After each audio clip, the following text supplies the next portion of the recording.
Salam, bugün baxırıq say mövzusunun test izahına. Say mövzusunun test izahına. Birinci sualda sayla bağlı yanlış fikri göstərin soruşur. Yanlış fikir baxaq görək hansı variantı özünü doğruldur. A variantını sıra sayılarından sonra gələn isimlər cəm şəkilçisi qəbul edə bilir. Bəli, doğrudur. Misal üçün deyirəm 5-ci siniflər. Baxın, sıra sayı 5-cidir, siniflər isə isimdir və rahatlıqla da cəm şəkilçisini qəbul edə bildim. B variantlı sayılar cümlədə əsasən təyin olur. Bəli, sintaksis cəhətdən sayılar cümlədə təyin olur əsasən. C variantlı kəsr sayıları heç vaxt sadə olmur. Bəli, dadə şəkilçisi ilə yaranır və sadə olmur. Doğru fikirdir. D variantlı sayılarda amonimlik özünü göstərmir. Bax, bu yanlışdır. Elə doğru variantımız da D variantıdır. Niyə? Ona görə ki, min həm min say ədəd olaraq, həm də minmək feili olaraq amonimlik daşımış olur. Deməli, bizə səhv deyən doğru variantımız D variantıdır. Y variantına baxaq, miqdar sayıları quruluşda sadə düzəltmə mürəkkəb olur. Bəli, bu da doğrudur. Keçdik ikinci sualımıza. İkinci sualda bizdən soruşulur. Sayın məna növü baxımından verilmiş sıranı tamamlayın deyir. Biz sayıları növünə görə iki yerə bölünürdük. Miqdar sayıları və sıra sayılar. Miqdar sayıları da müəyyən miqdar sayılar, qeyri-müəyyən miqdar sayılar, kəsir sayıları. İndi baxırıq sıraya. 5-ci sıra sayıdır, yəni sıra sayı olanlar götürməyəcəyik, tamamlamalıyıq. Az qeyri-müəyyən miqdar sayıdır, 7 isə miqdar sayıdır. A variantında 6 miqdar sayıdır, var, bizə o lazım deyil. Çoxlu qeyri-müəyyən miqdar sayıdır, bəli, bu da var, lazım deyil. C-də 3-də 2, bəli, bu yoxdur, yəni kəsir sayıları yoxdur. Deməli, 3-də 2 elə doğru variant C variantıdır. 7-8 miqdar sayıdır, bu bizə lazım deyil. Yüzlərcə qeyri-müəyyən miqdar sayıdır, bu da lazım deyil. Doğru variant C variantı. Üçüncü suala baxırıq, sayla bağlı uyğunluğu müəyyən edin soruşur. Cümlənin mübtədası ola bilmir. Bu cümlənin mübtədası ola bilir. Bu səhvdir. Ola bilir əslində, amma bu variant olaraq səhvdir. Nümunə olaraq deyə bilərik ki, əgər sayda isimləşmiş olursa, misal üçün deyirəm, birincilər gəldilər. Bax, orada birincilər kim sualına cavab verir və mübtəda funksiyasına yerinə yetirilmiş olur. Baxmayaraq ki, sayda nitq hissəsi olaraq. Deməli, bu yanlış edə bilmir olması, bu yanlışdır. Təyin sayla ifadə oluna bilər. Bəli, təyin sayla sifətlə ifadə oluna bilir. Bu doğrudur. Üçüncü şərtdə sıra sayıları quruluşca sadə ola bilir. Xeyr, bu səhvdir. Bəs niyə səhvdir müəllim? Ona görə ki, sıra sayıları ıncı üzəri 4 cür şəkilçi ilə yaranırsa, bu necə sadə ola bilər? Bu isə yanlış fikir sayılmış oldu. Növbəti şərtdə müəyyən miqdar sayılarından sonra işlənən isimlər adətən cəm şəkilçisi qəbul edə bilmir. Bəli, adətən cəm şəkilçisi qəbul edə bilmir. Məsələn, 4 kitablar deməyim səhv olmuş olur. Ən çox cəm şəkilçisi qəbul etməməlidir. Bu qəbul etmir. Bu da doğru fikirdir. Deməli, A variantı şərtə uyğun deyil, B də səhvdir.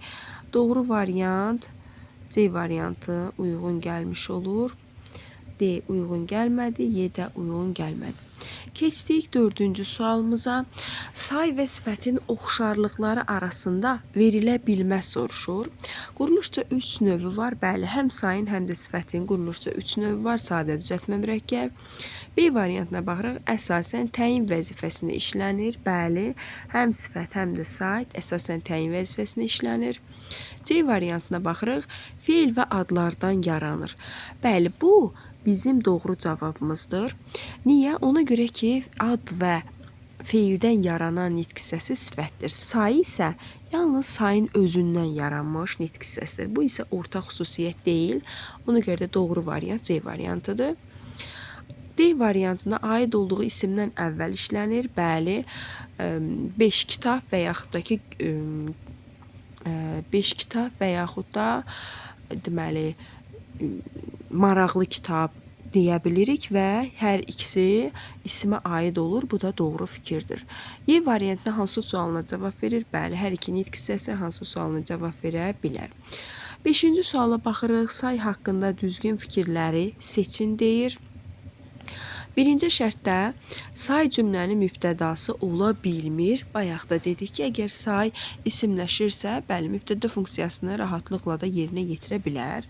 Bu səhvdir. Bizdən düzgün variantı soruşur. 2-yə baxırıq, təyin sayla ifadə oluna bilər. Bəli, bu doğrudur. 3-cü şərtdə sıra sayları quruluşca sadə olur. Xeyr. Az əvvəl də dedik ki, ıncı üzəri 4 cür yazılan şəkilçi vasitəsilə yaranırsa, bu sadə ola bilməz. Bəli, düzəltmə və mürəkkəb olur. Bu səhvdir. 4-cü şərtdə müəyyən miqdar saylarından sonra gələn isimlər adətən cəm şəkilsi qəbul etmir. Bəli, 4-cü şərtdə doğrudur. 5-ci şərtdə əgər yazıda saylardan sonra nöqtə və ya mötərizə qoyulubsa, demək bu say sıra bildirir. Bəli, biz dərslərimizdə qeyd etmişdik bunu. Bir və yaxud da ki, nöqtə və yaxud da mötərizə qoyuruqsa, deməli bu mötərizə və nöqtə ıncı üzəri 4 cür yazılan şəkilçinin şərti işarəsi kimi də qəbul edə bilərik. Artıq bu birinci. Yəni nöqtə qoymuş oluruqsa və yaxud da mötərizə işarəsini yazmış oluruqsa, bu birinci demək sayılmış olur. Deməli, 5-ci şərtimiz də doğrudur. Doğru variant 2, 4, 5, bu da A variantına uyğun gəlmiş oldu. Keçdik növbəti sualımıza, yəni 6-cı suala. 6-cı sualda Euler-Venn diaqramının sual işarəsinin yerinə hansı fikir yazıla bilməz deyir. Yəni, sifət və say verilib və bunlara ortaq olmayan xüsusiyyəti seçəcəyik. A variantda hansı sualına cavab verə bilir? Bu doğrudur. B variantında özünə məxsus qrammatik şəkilçisi var. Bu səhv fikirdir. Elə bu da bizim doğru variantımızdır. Özünə məxsus qrammatik şəkilçisi olmayan nitq hissəsi, yəni ortaq olan bir xüsusiyyət deyil. Yəni özünə məxsus qrammatik şəkilçisi saya aiddir, sifətə isə adlardan və feildən yaranır və bunu ortaq olan xüsusiyyət kimi götürə də bilmərik. Doğru variant B variantıdır. C variantına baxaq. Quruluşca mürəkkəb növü defislə yazıla bilər. Bu doğrudur. Hər ikisinə ortaq yazıla bilər. Xəbərlik şəkilçi qəbul edə bilər. Bəli, hər ikisinə aiddir. Y variantına aid olduğu isimdən əvvəl işlənir. Az öncə də bildirdik. Bəli, bu da doğru fikirdir. Növbəti 7-ci sualımıza nəzər yetirək. Miqdar sayı işlənmiş cümləni, müəyyən miqdar sayı işlənmiş cümləni istəyir bizdən. A variantında ağacların altında xeyli meyvə tökülmüşdür. Xeyli qeyri-müəyyən miqdar sayıdır. B variantında göyün üzündə bir neçə quş dövrə vururdu. Bir neçə qeyri-müəyyən miqdar sayıdır. C variantında böyük qızının 10-15 yaşı var. Bu da miqdar sayı deyil. D variantında döyüşün ikinci günü tərəflər razılığa gəldilər. İkinci burada sıra sayıdır, müəyyən miqdar sayı deyil. Y variantında artıq nənə südü 2 qaba töküb bişirdi. Bax, burada 2 sözü müəyyən miqdar sayıdır və doğru variantımız da Y variantı olmuş oldu. Növbəti 8-ci suala baxırıq. 8-ci sualda bizdən nə soruşur? Silloqizmi tamamlayın soruşur.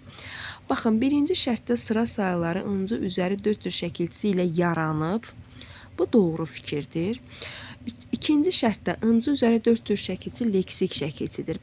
Bəli, biz 3-cü şərti elə seçməliyik ki, yəni hər iki şərt ıncı şəkilçisi haqqında verilib və 3-cü şərtimiz də ıncı şəkilçisinin yekunlaşdırıcı, tamamlayıcı bir qaydası olmalıdır. A variantına baxırıq. Sıra sayıları hallanır. Bu şərtə uyğun olmur. B variantı ən çox isimləşən saylardır. Bəli, bu da bu şərtə uyğun olmur. C variantı cümlədə təyin olur.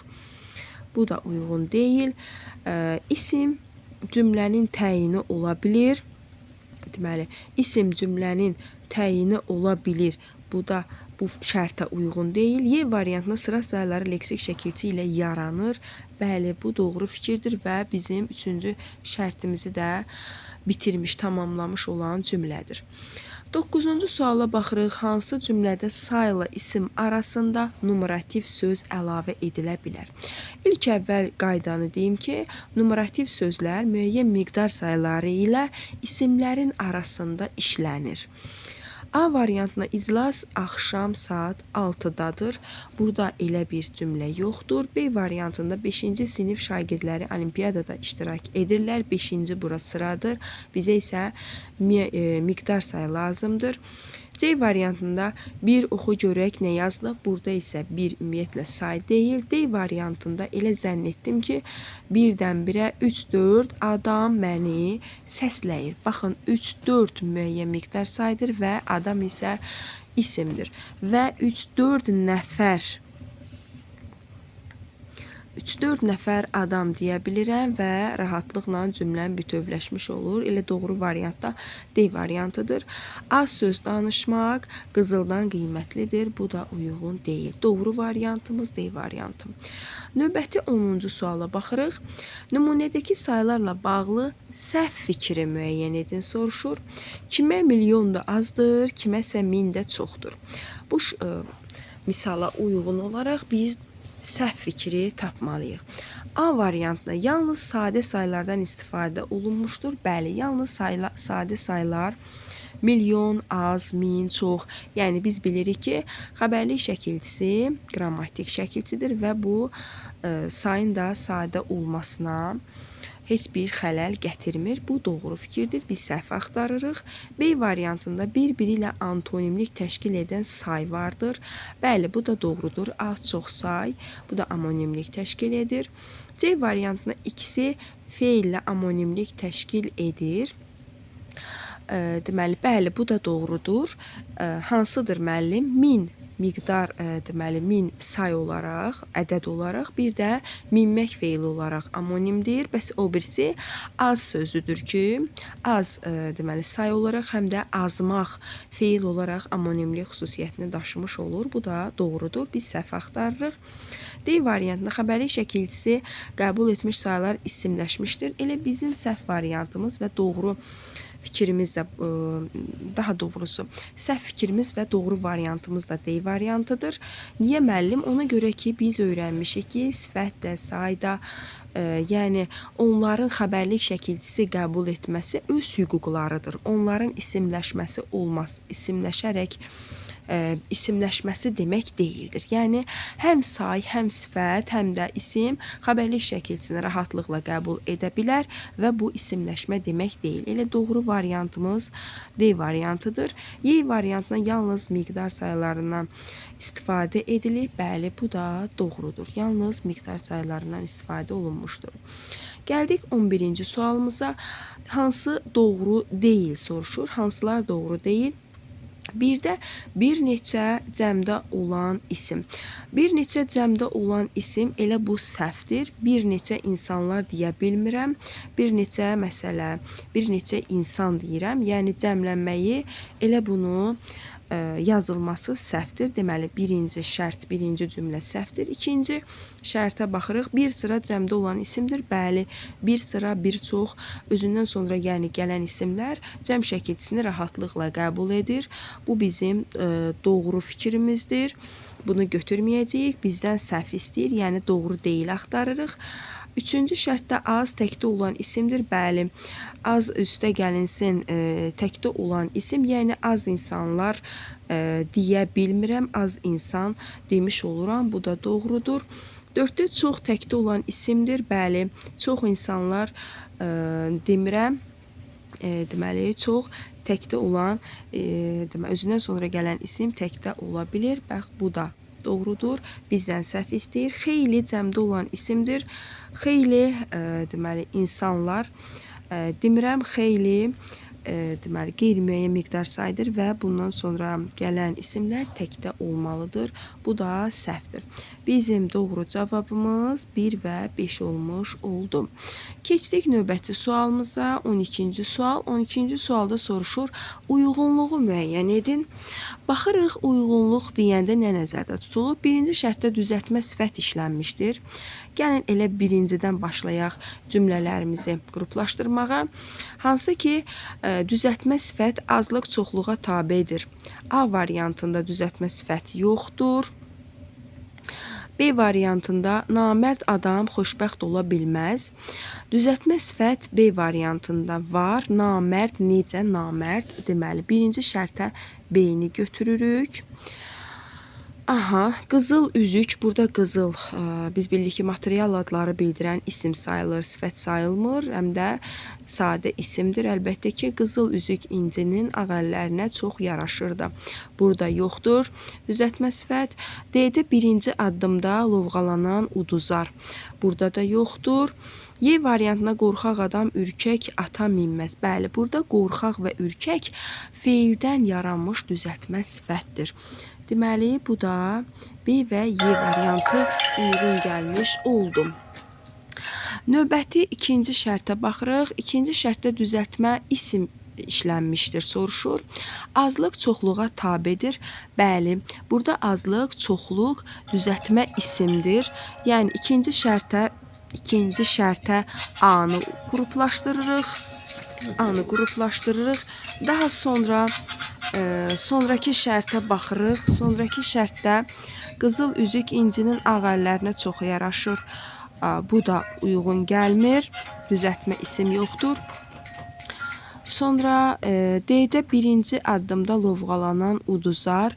Burada deməli ümumiyyətlə düzəltmə isim yoxdur. Y-də isə qorxaq adam ürkək ata minməz. Burada da yoxdur. Üçüncü şərtdə düzəltmə say işlənmişdir, soruşur. Deməli, azlıq, çoxluq biz bildik ki, isimdir. Bu say deyil. Namərd adam xoşbəxt ola bilməz. Burada deməli, düzəltmə say yoxdur. Burada say yoxdur, düzəltmə say. C variantına qızıl üzük incinin ağ əllərinə çox yaraşır. Burada da düzəltmə say yoxdur. D variantında birinci addımda lovğalanan uduzar. Bəli, burada birinci deməli sıra saydır və düzəltmə say sayılmış olur. 3-ə də D-ni yazmış oluruq. Deməli, bu açıq tipli sualdır. Biz özümüz qruplaşdırmalıyıq. Y variantına qorxaq adam dedik ki, qorxaq ürkək. Deməli, düzəltmə sifətdir. Deməli, 1-ə B və Y, 2-yə A, 3-ə isə D uyğun gəlmiş oldu. Növbəti sualımız mətnlə bağlı sualdır və bu mətni oxuyub ona aid olan sualları işləyəcəyik. Mətnimiz Azərbaycan kinosunun tarixi 1898-ci ildən başlanır. İlk filmlər əsasən Bakı həyatından və məişətindən bəhs edən xroniki sujetləri olmuşdur. Bu kino sujetləri mənşəcə fransız olan Mission lentə almışdır. Sonralar tədricən Bakının neft mədənləri, neft fontanları, zavod və burğuları haqqında və başqa mövzularda informasiya xarakterli bir sıra sənədli filmdə çəkilmişdir.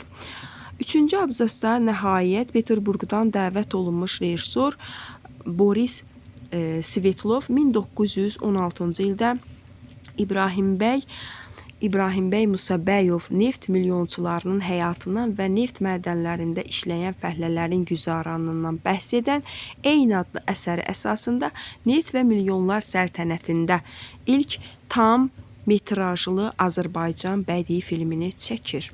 4-cü abzasda bundan başqa Svetlov Bakıda daha bir neçə filmlər, o cümlədə 1916-cı ildə Üzeyir Hacıbəylinin eyni adlı musiqili komediyası əsasında 7 hissədən ibarət Arşı Mala alan bədii filmini yaratmışdır. Mətnimiz elmi mətndir, faktlar var və bu mətndən nə sual soruşur? 13-cü sualımız mətnlə əlaqədardır və mətndə sayın mənaca hansı növündən istifadə olunmuşdur soruşur. Mənaca hansı növündən? 1898-ci, yəni ıncı üzəri 4 cür yazılan şəkilçi biz bilirik ki, sıra sayıdır. Yəni burada sıra sayı işlənmişdir. Daha sonra deməli, bir sıra məsələlər, bax qeyri-müəyyən miqdar sayıları işlənmişdir. Daha sonra, baxın burada, yəni bu illər verilməsi onların sıra sayı olmasına sübutdur. Daha sonra baxın burada 7 hissə miqdar. Deməli, miqdar sayıdır. Deməli, sıra say, qeyri-müəyyən miqdar say və miqdar say işlənməklə növünü 13-cü sualın cavabını tapmış oluruq. Növbəti 14-cü sualımız da mətnlə bağlıdır. Neçənci abzaslarda saydan sonra gələn isim qəbul etməli olduğu şəkilçidə səhvə yol vermişdir. Həmin sayıları yazın soruşur. Bəli, lövhəmizi təmizləyək və baxaq. 14-cü sualımız səhvə yol verilmişdir soruşur. Baxırıq ki, birinci abzasda sayla bağlı səhvə yol verilən heç bir söz yoxdur. İkinci abzasda bir sıra sənədli, burada bir sıra bir çox saylarından sonra gələn isimlər cəm şəkilçisi qəbul etməlidir. Burada isə neçənci abzas deyir. Yəni, baxın, burada biz ikinci abzası götürə bilərik. Bir sıra sənədli filmlər olmalıdır ki, o doğru olsun. Növbəti, baxırıq, harada səhvə yol verilib.